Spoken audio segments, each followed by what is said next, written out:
set up Hillary. What did you talk about with Bill Clinton? Crazy. Well, first of all, nobody, and you actually said this before, nobody has been tougher on Hillary than Exactly. Look, I'm the only one that came out and said what she did, and I said this 2 months ago was a criminal act. I saw it 2 months ago. Nobody else, even now they don't say it. I think the reason politicians don't say it is they think that they could likewise be there someday, so they're afraid to say it. But I'm the only one that said it was a criminal act. Nobody's been tougher. And he did call me, and the reason, and by the way, he called me after, there's a lot of false reporting. He called me after I made my decision, and in my opinion, he was very unhappy when he heard what the outcome was. But he called me long after I made my decision. I made my decision, and I think, and look, I have nothing against anybody, but I think that he wanted to find out if I'm actually doing it. But he called after I made, not before I made my decision. And I said to people, look, they would know that if I run, because my whole life has been about winning. That's what we need in this country. I think that they would know, and he understands me well enough, that it's going to be their worst nightmare. I will be the worst nightmare. And interestingly, a recent poll that came out, while I'm killing everybody in the regular polls in terms of the Republicans, one poll that just came out had me even with Hillary.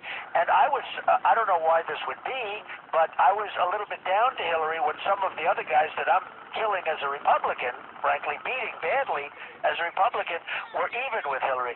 Well, one came out yesterday where I was even with Hillary. See, I don't worry about Hillary right now. I worry about her later. I want to do one thing at a time. I would like to make it as simple as, it's a complex world. I like to make it as simple as possible. The first thing I have to do is this. But Hillary, I think, I really believe it might not be Hillary because of the fact that I really think she's got a huge problem with the emails. Did Bill Clinton ask you not to run? No, not at all. He didn't ask me not to run, but I had already made my decision to run. He called me after I made my decision. All right. He didn't call me before. Let's finish. It wouldn't have mattered. He would have had no influence, but he called me after I had made my decision to run. All right, let's finish with a hard issue, the China issue. They are running live fire drills in the South China Sea today near the disputed island that John Kerry asked them to stay away from last week. That's a show of disrespect. What would Donald Trump do? Well, they have no respect for a president. They have no respect for John Kerry, who falls off bicycles at 73 in the middle of a negotiation that's very important, which, by the way, turns out to be, I think, one of the worst deals that we will ever make, ever. And the sad part about that deal, and I found out about it 3-4 days ago, if the deal doesn't go through, we still have to give them the money. You ever hear of a deal like that? If the deal doesn't happen, we give them the money. This is the most incompetent group of negotiators. As far as the South China Sea, which is what we're talking about, it's a long ways away. I flew to China not too long ago, and I was on a plane for 21 hours. That's a long, long ways away. And at some point, we are going to have to stop being the policeman of the world, whether we like it or don't like it. They talk about Ukraine also. Now, Putin can't stand Obama, and I understand that, and Obama can't stand Putin either, but he can't stand him. And Ukraine, we're with them. We're with the Europeans. But wouldn't it be nice if Germany, who is minting money, they're coining money, they have an unbelievable, actually they have a very smart leader. She's one of the great leaders of the world today. But Germany and all of these countries that are affected by Ukraine aren't the ones that are fighting. We are. At what point do we say, Germany, you know what? You better start handling Ukraine because we have enough to do. We have to build. We have to rebuild our country. Our infrastructure is dead. Our roads, our highways, our airports, our schools. When you say we don't have to worry about Ukraine. Now, we'd be with the Europeans, but that's not a fight that should be led by us. That's a fight that should be led by the Europeans, in particular Germany, not by us. Now, President Reagan, whom I served, said we're the last best hope of the world. We're the bright, shining city on the hill. If we aren't the policeman of the world, who is Donald Trump? Well, don't forget, when he was doing it, it was a little bit different. They didn't owe $19 trillion in debt. They weren't going to be Greece in another 6 months if it keeps going the way it's going. When you hit $24 trillion, that seems to be a very sacred number. That's the magic number. When you hit $24 trillion, and we're going to be there very soon because it's building up very quickly, and Obamacare is a disaster.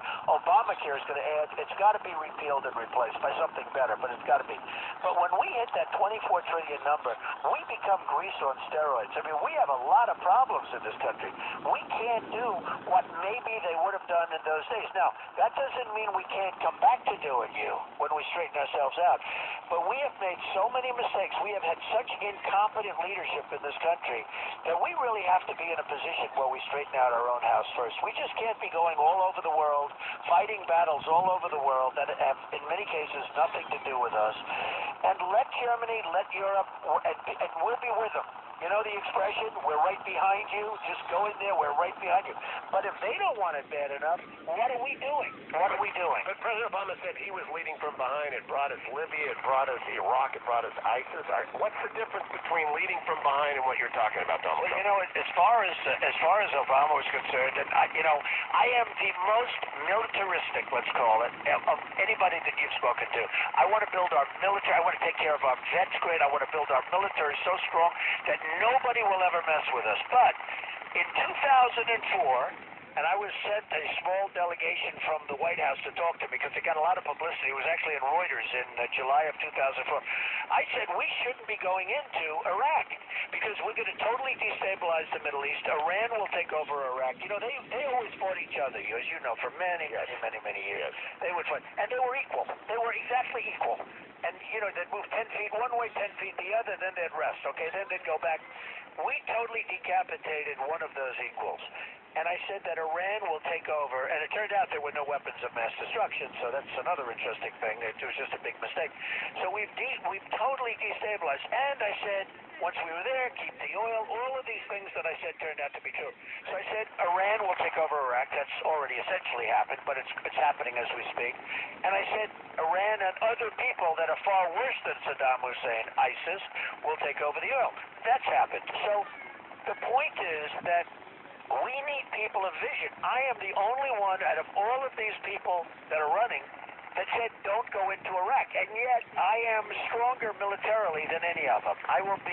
Jobs will be my strength, but I think I'll be equally strong militarily. We have to rebuild our military. We have to take care of our vets. And I know how you feel. I've heard you plenty of times. I know how you feel.